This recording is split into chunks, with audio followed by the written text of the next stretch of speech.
for three. Bang! At the buzzer! Welcome back to the Under 24 podcast. I'm your host, Jeremy, and I'm joined, as always, by my co-host, Jason. And we finally got some NBA basketball back, and it feels exciting to watch sports again. Yes, sir. It feels amazing. The NBA is starting today, starting soon. So I'm ready for it. Can't wait to get it back. So before we get into the NBA, we're going to talk about some news that broke in the NFL last Saturday, and that was with Jamal Adams.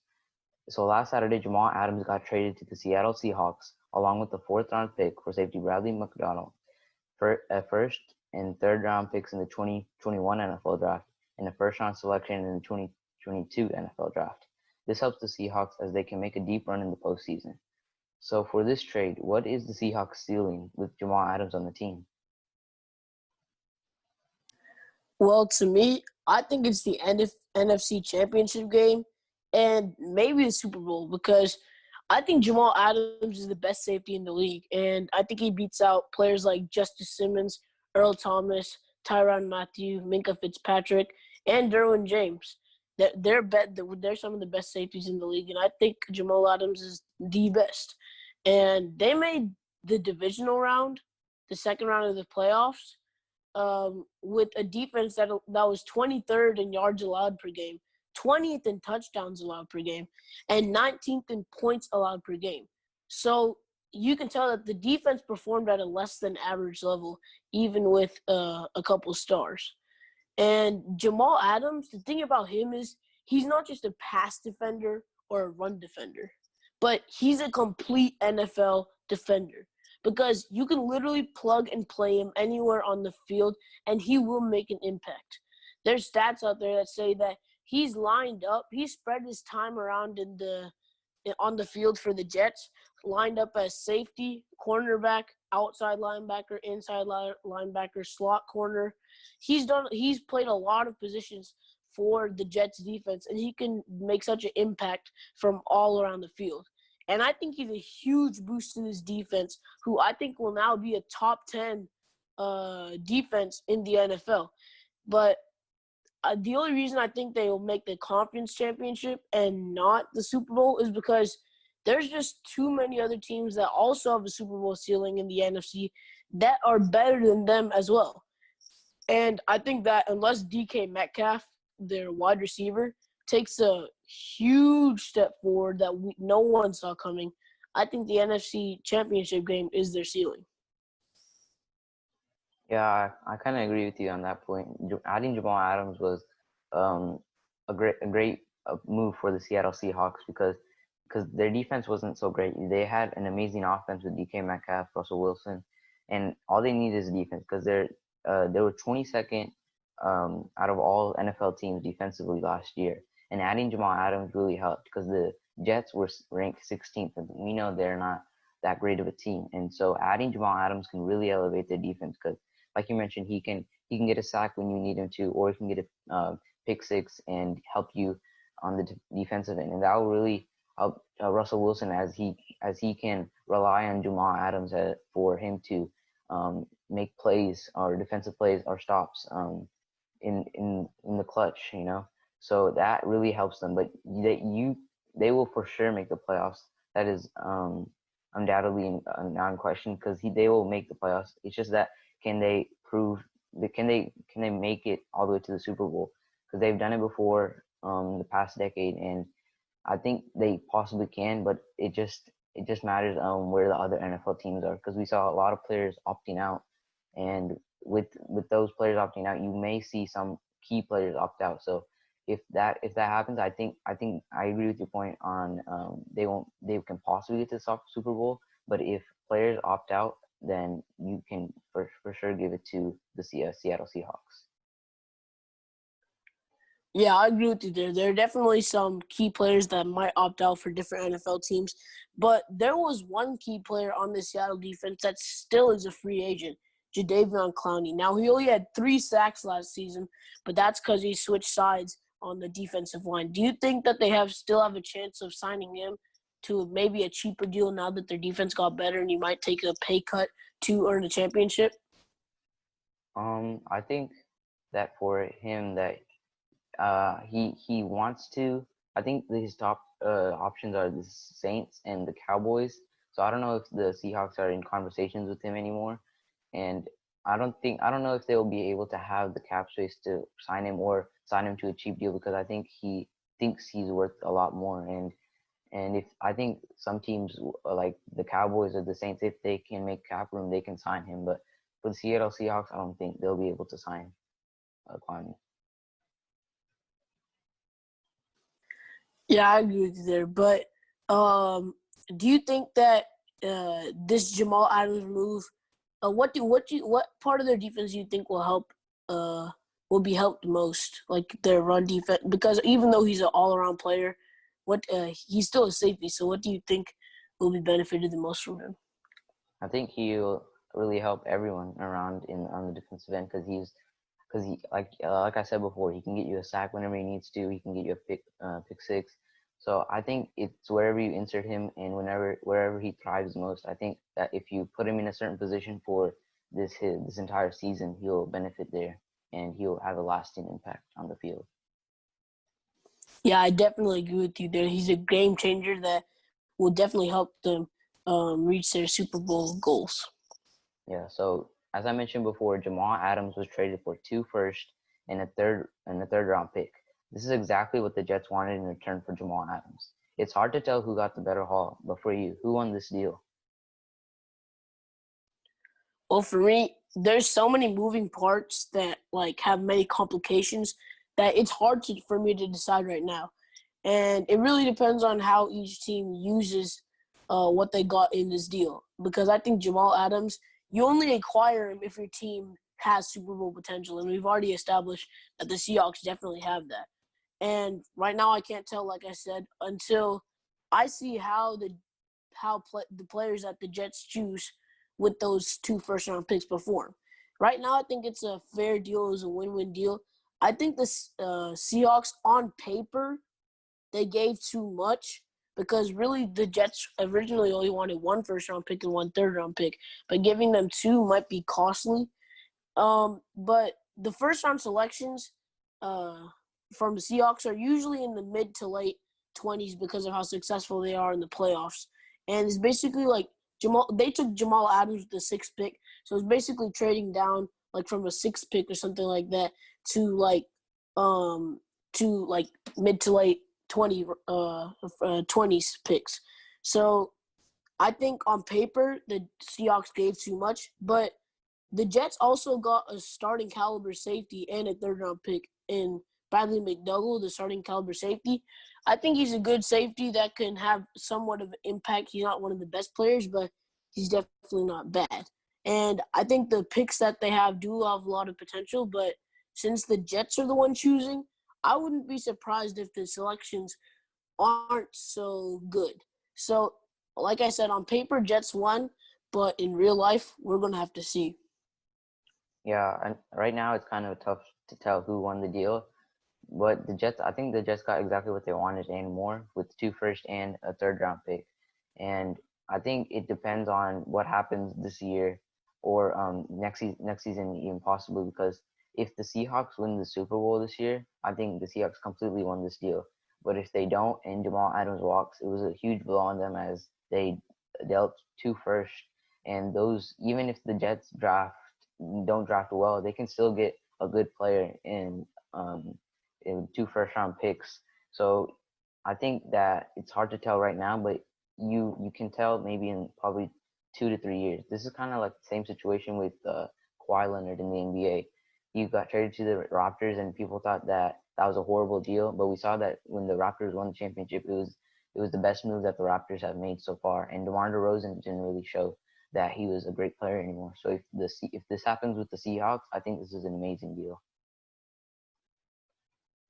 Well, I'm gonna have to disagree with you there. Even if the Seahawks win the Super Bowl, the thing is in the NFL, it will be incredibly great for them if they do win a Super Bowl because the Super Bowl ring is a Super Bowl ring, and I think the Super Bowl is much harder to achieve.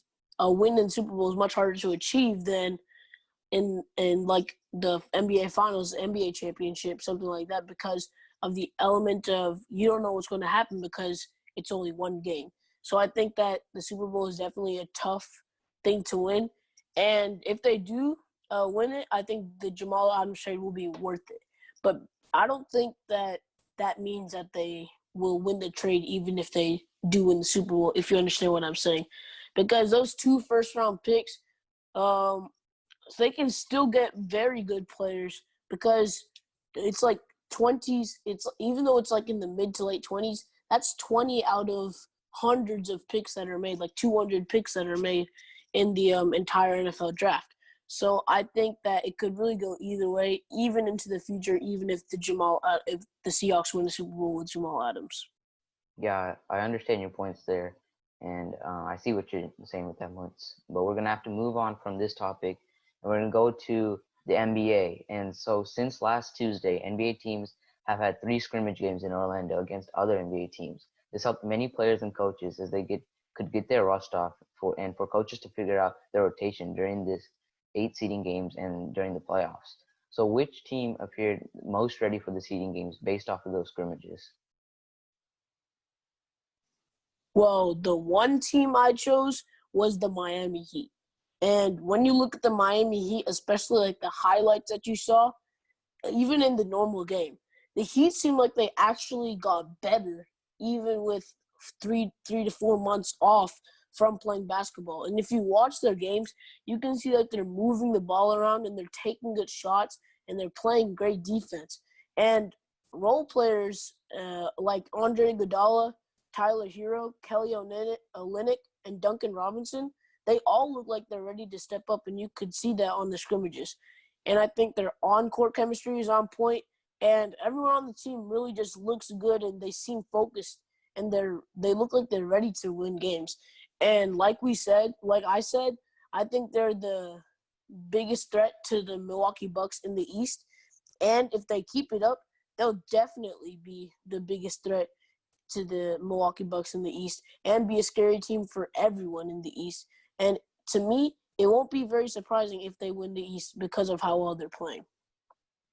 Yeah, I completely agree with all your points there. I think Miami Heat looked the best out there in the Orlando bubble, and you have to give a lot of credit to Eric Spoelstra and Pat Riley. I mean, that team is a team that never stops working out or playing the game, and I think that's the reason why they look the most ready, because they have such an amazing player to complement them as well, and Jimmy Butler, because he's a guy that always likes to work and get better. And so for the Miami Heat, that really helped them. And they were the first team to crack 100 points in a scrimmage game. And with veterans like Andre Iguodala and Udonis Haslem, who have been through prior lockouts, like in the 2011 lockouts, they know what it's like to be in that situation. So having those veterans really helped them too. So I think with this Miami Heat team, they can get far in the playoffs, and you can maybe see them be a threat to the Milwaukee Bucks in the Eastern Conference Finals if they get there. Well, you agree with me, I agree with you. But one question I have to ask you, we all acknowledge that the Heat are definitely a threat to the Milwaukee Bucks, but who do you think is a threat to these Heat? Because obviously we know every team has their weaknesses, and some weaknesses can be exploited. I personally think that it's the Boston Celtics, because the Boston Celtics have a lot of star power in Jason Tatum. They have Kemba Walker. They have Jaylen Brown, Gordon Hayward. They have so many players that do so well, and they have way better chemistry than last year. Another team that I think is also the Philadelphia 76ers. I think they're just too big, and I think that the adjustments that Brett Brown has finally made with Ben Simmons moving to power forward, I think it's great for the 76ers, and I think they're a team to look out for in this Orlando setting, in which they wouldn't have been in a way that they wouldn't have been had it been a normal season. Yeah, I don't think the Miami Heat or the Philadelphia 76ers are a big threat to the Miami Heat, because they have beat them on their home court where they're I think 29-2, and I think they have swept them in the regular season series. So I don't think Philadelphia 76ers are a real threat. If the chemistry gets along going, I think they can become a threat. But I think top two teams in the East are the Toronto Raptors and the Boston Celtics. Toronto Raptors and Boston Celtics both have playoff experience, and most of these players on the Miami Heat are very young, like Kendrick Nunn, Tyler Hero, Duncan Robinson, and I don't think they're ready for that essence of like the playoffs, because it's really way different than just normal regular season game. So I think the Toronto Raptors and the Boston Celtics are threats to the Miami Heat.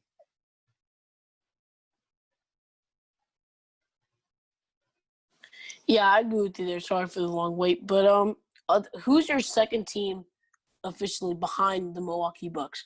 Because I know that second seed is up for grabs, like in our minds. Who do you think is that second team?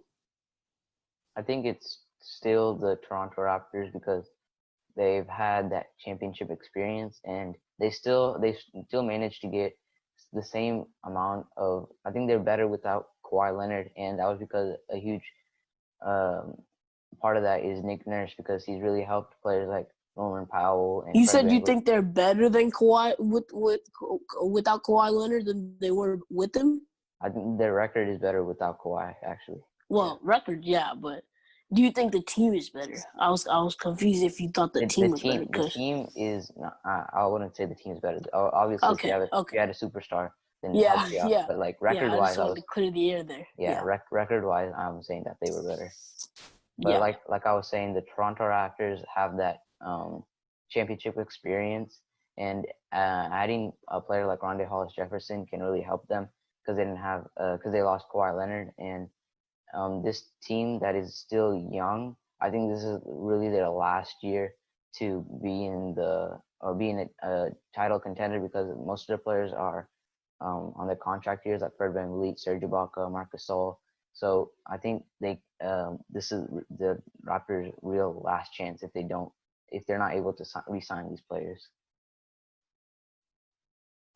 Yeah, I agree with you there. I think that this is their last year, the Toronto Raptors, because I don't think they're going to sign Kyle Lowry, Marc Gasol, Serge Ibaka, and Fred VanVleet all to those deals, especially when they can save cap space for Giannis if he doesn't sign the Supermax extension.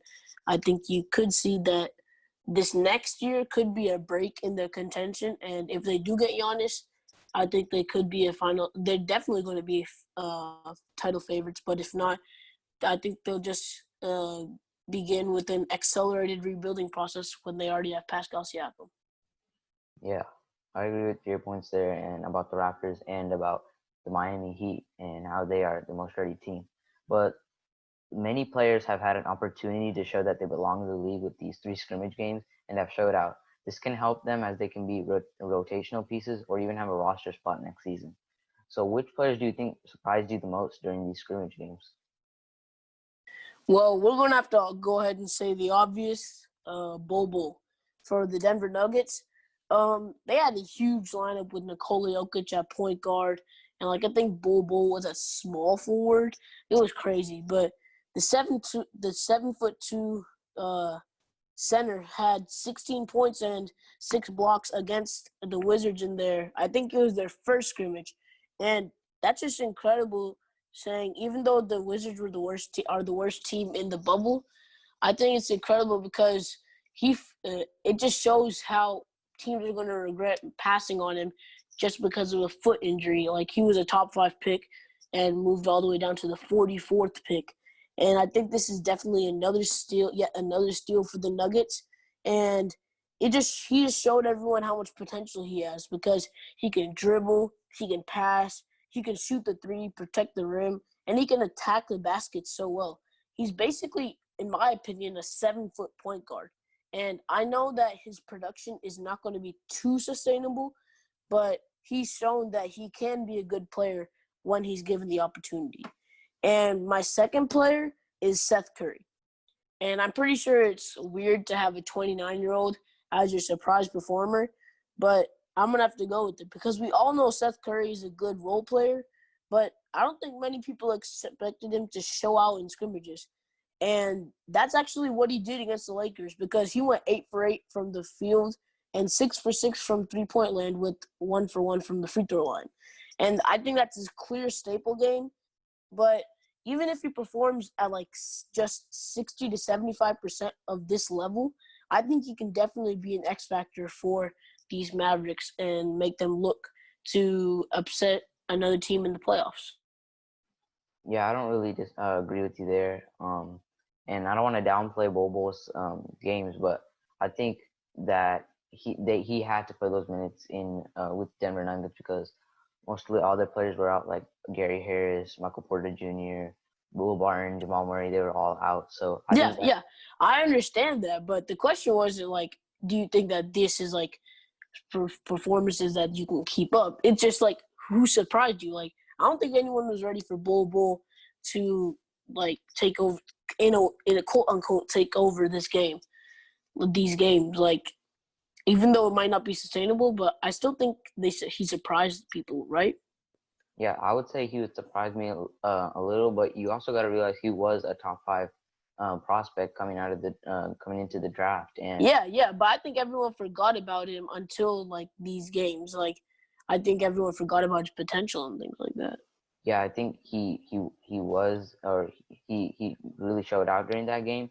But you also gotta realize all the factors that went into it. Like, he played the worst team in the Washington Wizards. Yeah. No one's gonna debate that. But the fact is, he still surprised a lot of people, and that's the question. So that's the reason I chose him, because he still surprised people regardless of the situation. I mean, we're in the weirdest situation right now with the COVID situation. So, situation still doesn't prove the fact of the matter. Yeah. I see your point. And to continue with my points that I had, or my other players, Troy Daniels had really stepped up as well. And I wouldn't say he really surprised me because he is a 3-point shooter. So he didn't surprise me as much, but I think he still showed out with the 3 games in Denver. But another player that you might have not heard of with the Sacramento King is Daquan Jeffries. He's been putting up amazing numbers in his limited time, and his plus minus during these first 3 games have been a plus 12, and that might not sound good, but that was the highest on the Kings roster, higher than players like Buddy Hield and De'Aaron Fox. So this guy, Daquan Jeffries, can really help the Sacramento Kings or another team if the Kings won't re-sign him. He might be able to be a good player on another team next season. Well, I'm gonna have to respectfully disagree with you on that point, because really, I'm not saying that he's a bad player, but how many minutes did he play? He played, I'm pretty sure it was less than 15 minutes, and especially I think it was less than 10 minutes for like 2 of those games, and that shows that you're going to have a good plus minus if you have 1 minute on the court, and if you score 1 basket, that's 2 points. You're going to have a good plus minus on the court, but that doesn't mean necessarily that you surprised people or did a good job. I agree with the Troy Daniels point. I think a lot of people were excited and surprised about how much and how well he shot it. But with your Daquan Jeffries point, I'm not saying he's a bad player, but he's not. He didn't necessarily show enough. Like Bull, I don't think his production was consistent. Is consistently able to do that type of production, but Daquan Jeffries just didn't play enough to surprise many people. He actually played a lot of minutes during these 3 scrimmage games. He played an average about 25 minutes per game, and in his first scrimmage game, he had a plus minus of, I think it was 28 plus 28. So that proves that he was a good player, and he did play a lot of minutes, and that's why he was surprising to me. Okay, my bad. I was looking at the wrong player, but that's okay. But plus minus, I feel like, how do I say it? Like, I don't think it's a correct representation, because I feel like it's it doesn't show like your individual impact on how the team did. Like, I don't think guys, like, if you watch the game, Daquan Jeffries really didn't have much of an impact. Like, you could see the plus minus. But did you come up with any other stats that showed, like, not to try to antagonize your point, but did you find any other stats that proved like he played good or anything like that? I mean, I tried to find more stats, but it was scrimmage games, so they weren't really advanced stats there except the plus minus. Yeah. So that's why I have to go with that. Okay. I see.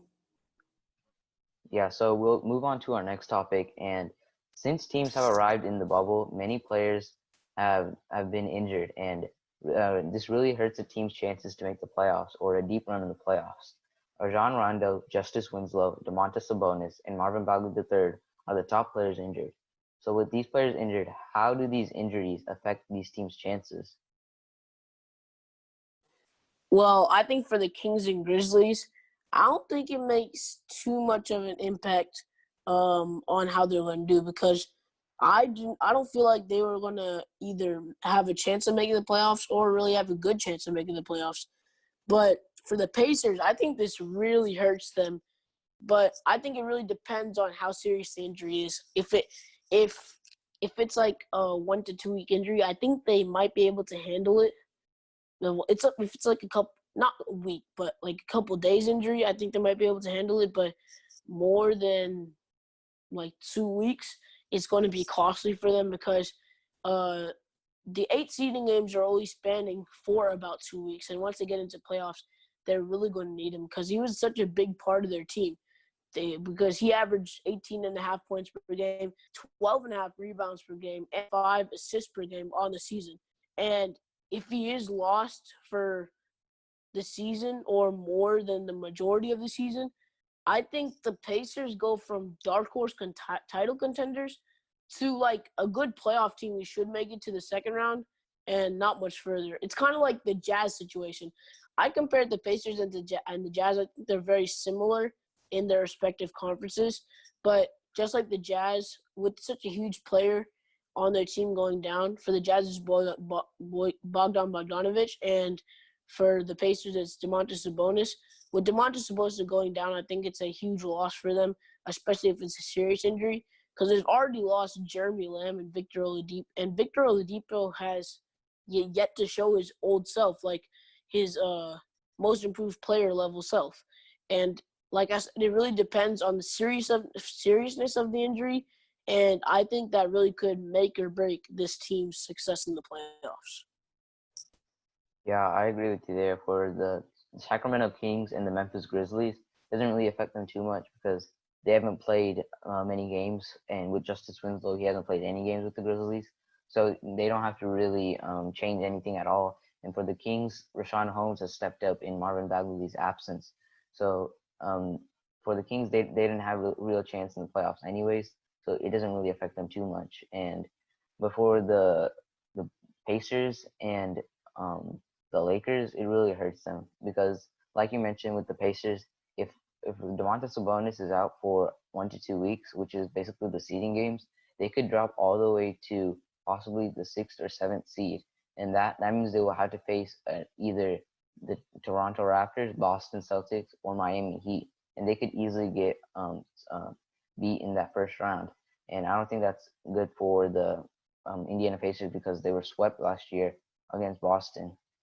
So this, if Domantas Sabonis is healthy within the next week, or a week or less than a week, I think it will really help him. But I don't see that happening with him, and I think the Pacers will probably get beat in the first round. But for the Lakers, this really hurts them because first they lost Avery Bradley and then they lost Rajon Rondo for 6 to 8 weeks. So this means some playoff time as well, and this really hurts them because they didn't really get a second playmaker behind LeBron James, and that was their one weakness as a team because many experts have said that they needed a second playmaker, and when Avery Bradley went down, J.R. Smith was a good option, probably the best option, but if they could have signed a backup playmaker, it would have been really it would have helped them a lot. Quinn Cook is a good playmaker. He isn't a great playmaker, but he's average at that role, and I think he can play that well. But when LeBron sits on the bench, this team will really suffer without a good playmaker.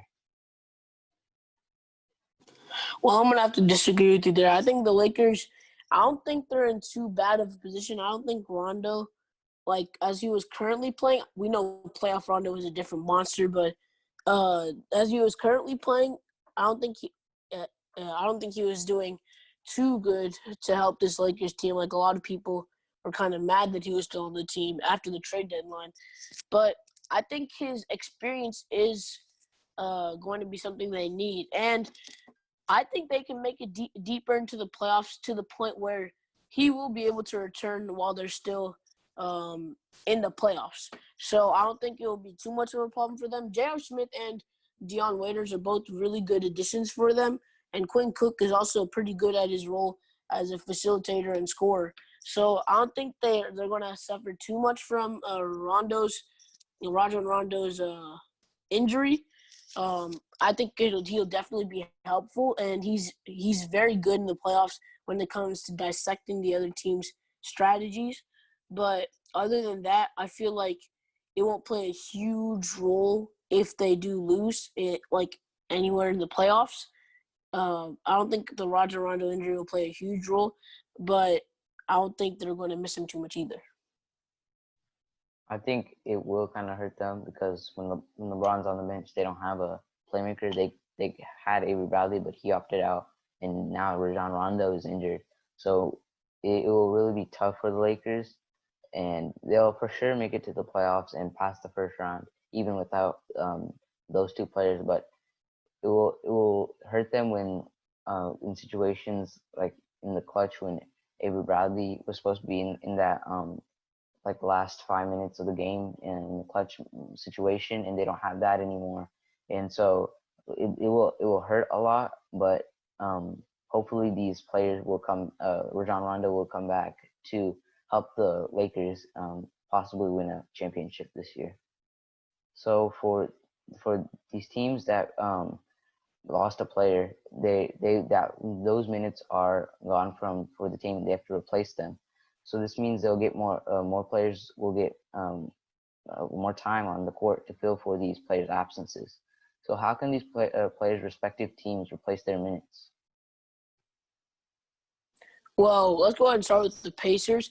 I think it's obvious that Miles Turner is going to get a lot more minutes to showcase what he really can do. And Nate McMillan, their head coach, I think he's famous for his postseason adjustments and how he tries new things out in the postseason, while other coaches really are hesitant to do that. And I think you can expect TJ Warren to get more minutes at the power forward position. And I think you could see Doug McDermott possibly being the starting small forward for these Pacers.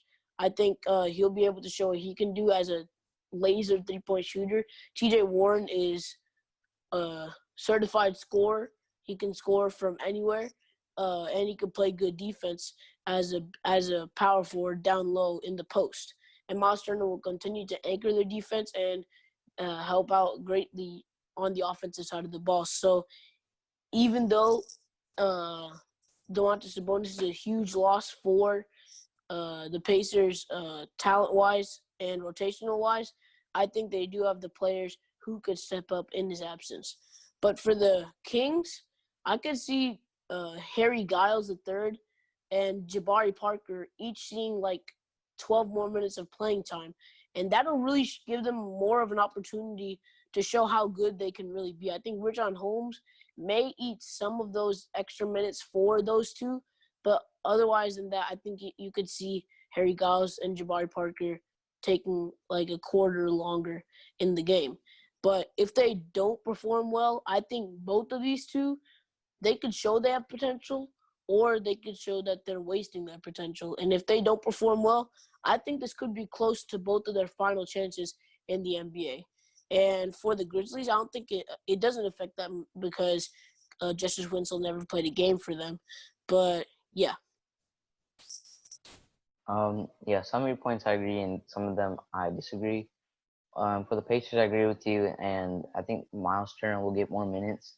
And I think you could see Jakar Sampson on the Indiana Pacers get those minutes. He's really played well in the scrimmage games, and he's hitting the shots and he's playing good defense. So he might get more minutes. You also have to realize that TJ Leaf is also their backup, so he can slide into the starting role if they need him to, and he can. Yeah, but he's like their third string center. He's like their third string big. Yeah. So. I'm just saying. I'm not saying like that. Yeah. He will be. I'm just saying he might. But he'll get more minutes. Yeah. Yeah. Yeah. Obviously. Yeah.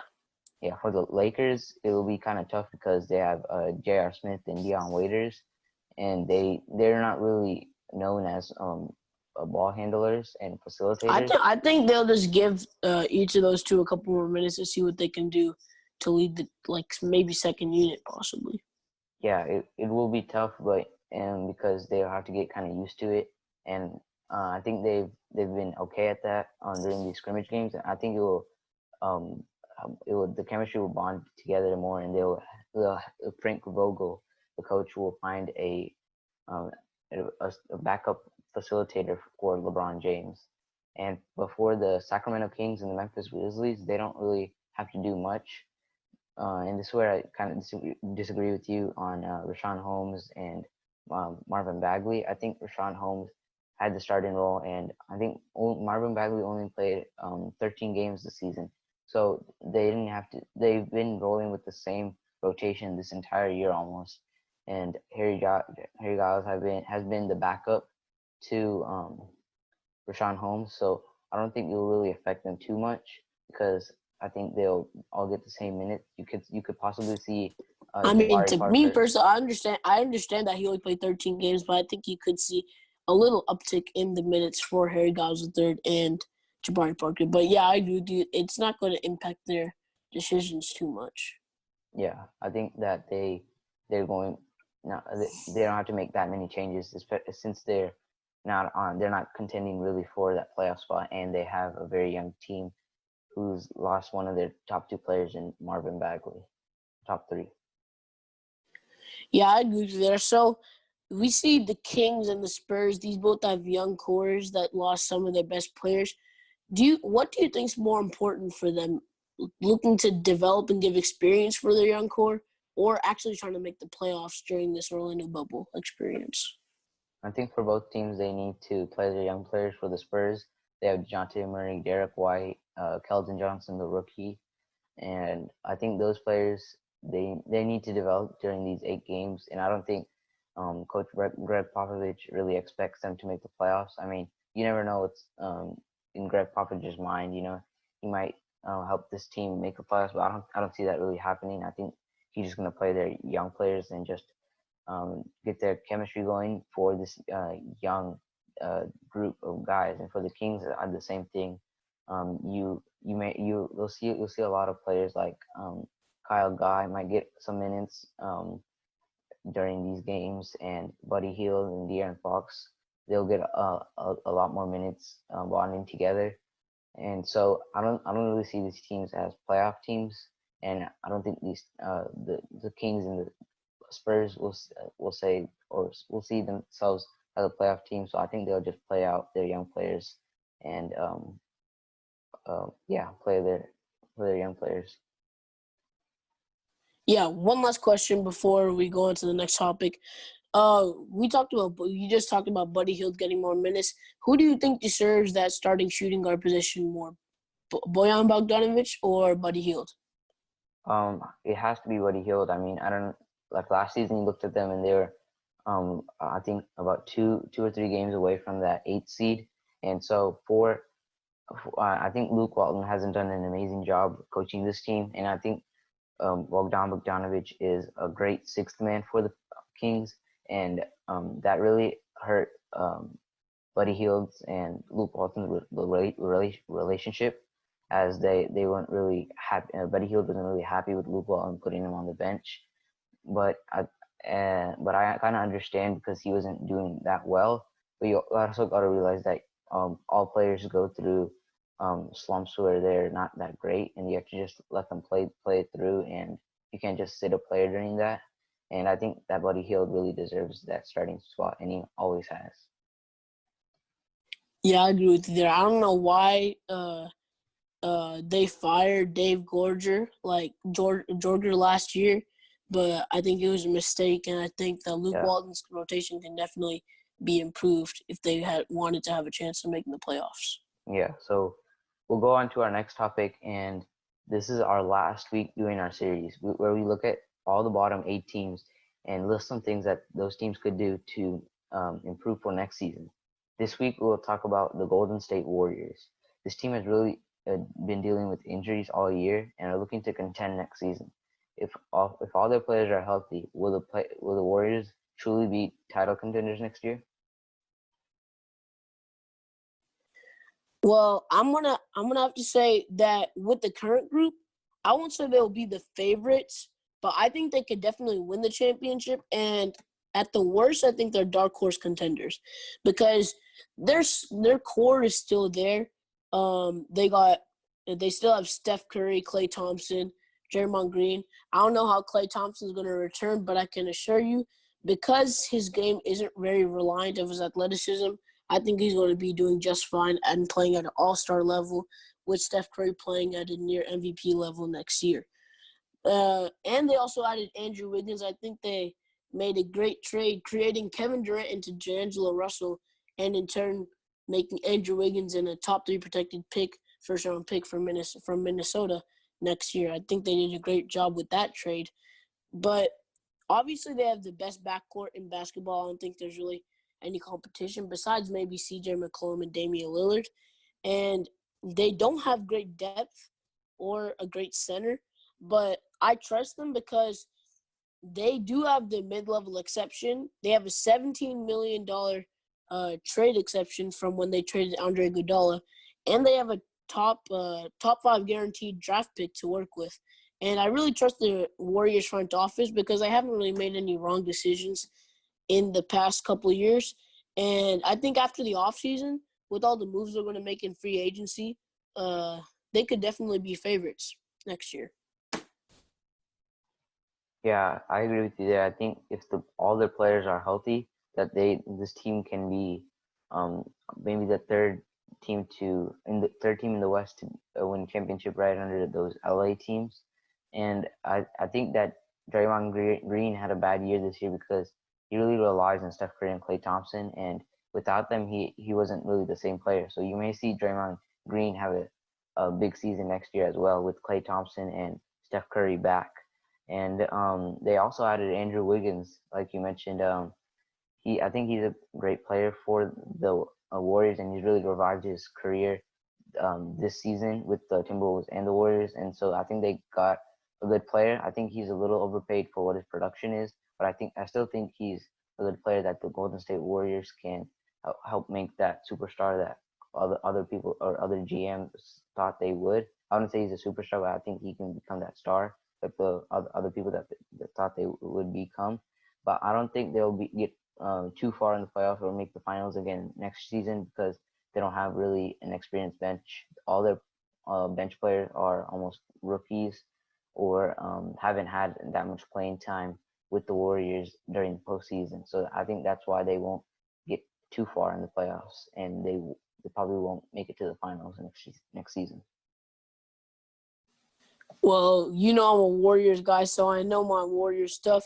And the thing is, they have so many tools to make their bench better. They could either trade down in the draft, trade out of the draft for a veteran. They could draft a player with their top pick. They have the mid-level exception, their trade exception. I think they have a lot of options with their tools in this next season. I think that can change their chances because I think players like Marc Gasol are mid-level exception targets, with even better players being like Brandon Ingram. I know he's worth the max, but it's worth a shot to maybe have him included with the trade exception that they have. So they have a lot of pieces, not only that are already on the team, but tools that they can use to improve the team. And I won't be surprised if they are title favorites next year. Yeah, speaking of draft picks, the Warriors only had 15 wins this season, and they have a 14% chance at the top pick. They can go young and develop their player, or they can trade it away for another all-star caliber player. So what should the Warriors do with their top draft pick? Well, I think I don't think they're going to draft with their top draft pick, and I think they're going to have three options that they're going to choose from. Either they're going to trade their draft pick for a veteran player and a draft pick a first-round lottery draft pick in next year's draft, or they'll trade down in this lottery and get a veteran player in for their top pick. Or I think that they're going to swing for the fences and try to get an all-star caliber player, especially an all-star center, for themselves using the pick and maybe another player. And the three draft targets that I have for them are Derrick Rose, Rudy Gay, and Rudy Gobert. And especially Derrick Rose, because they need that backup point guard off the bench, because the best person they have is Kai Bowman, who's not really even though he has a great underdog story, he's not really a great player. But Derrick Rose is a great player off the bench for the Pistons, and the Pistons view LaMelo Ball as the future of their franchise. And when you know that that a player is the future of your franchise, you're going to do a lot to try to either keep him if he's already on your team, or try to get him if he's on a different team, or he can be drafted by you. So I think they're going to use the Warriors' one of the top picks to draft LaMelo Ball after trading their after the Warriors trade their top pick for a lottery pick for Detroit next year, Detroit's next year's lottery pick, and Derrick Rose. And Rudy Gobert, I think they're going to trade. I think if they do try to trade for Rudy Gobert, it's only going to be if Donovan Mitchell and Rudy Gobert, their chemistry doesn't work out. And I think their trade could be like Draymond Green and this top pick for Rudy Gobert. I think that's the salaries will match because they can take him using their trade exception and filling the salary with Draymond's salary. And I think the Jazz still get a great defender in return, one of the most versatile defenders in the league. And my final trade target for them is Rudy Gay. I think from the Spurs, they could either take the lottery pick that they might get this year, they could trade down, or I think the thing that they'll look into further is trade their top pick and get Rudy Gobert and the San Antonio Spurs first-round pick next year. And the reason I think that they should go next year is because next year, if they get lottery picks, they can draft a potential star, and they already have a top 3 protected first-round pick from the Timberwolves. And this year, they can get a win-now player later in the lottery like Tyrese Halliburton or Devin Vassell Jr. I think those players could really help them in their quest to win a title.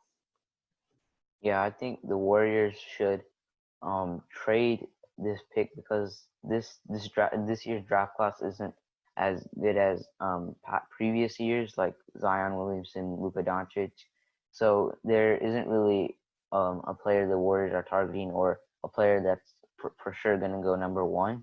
It could possibly be any player. So I think they should trade it with a player like Andrew Wiggins, who's a small forward, and I think Eric Pascal can fit in that starting small forward role for the Golden State Warriors, and he's really proven that he can become a starter quality player along with Steph Curry, Klay Thompson, and Draymond Green. I think they should trade Andrew Wiggins and that top pick for a player like Rudy Gobert, because they haven't really had a great center. They had Andrew Bogut, but they really haven't had a great center for a long time during those finals runs. They only had Andrew Bogut during the 2015 finals, and I think they really need that center who can protect the paint and help them elevate their game. So I think they can, if Rudy Gobert is available on the market, they should go hard and try to trade for Rudy Gobert. But if they don't, I think they should try to trade out of this draft and get veterans, like you said, and help this team, because their bench isn't as great as it was in previous years with veteran players like Sean Livingston and when Andre Iguodala was coming off the bench sometimes. So I think they could try to. I think they should trade this pick for either a top all-star caliber player or a veteran player. Yeah, I agree with you there. So you don't think that they should acquire a veteran trade down in this draft? You think they should trade just out of it, draft straight up? Yeah, I think this year's top players aren't as good because remember when last year we had Zion Williamson, we knew for sure Yep. before Yep. the season even started that he was going number one. And then the year before that, it wasn't as we weren't for sure who would go number one really until Well, a lot of until people had DeAndre Ayton. yeah until like, until like the draft lottery after the draft lottery. But we knew that for sure that the 2018 draft also had a lot of superstars like Luka Doncic, DeAndre Ayton, Jaren Jackson Jr. So we knew that for sure. But for this year's draft, it's kind of different, especially with our circumstances we have now. Teams aren't really able to scout players, so it'll be hard for the Warriors. So I think they should really just trade out of this draft and get veteran pieces or a superstar. yeah, I agree with all your points there. I think they should trade down in the draft for maybe a 3-and-D wing player, or trade for next year's draft to get lottery picks because that has a lot of star potential in that draft.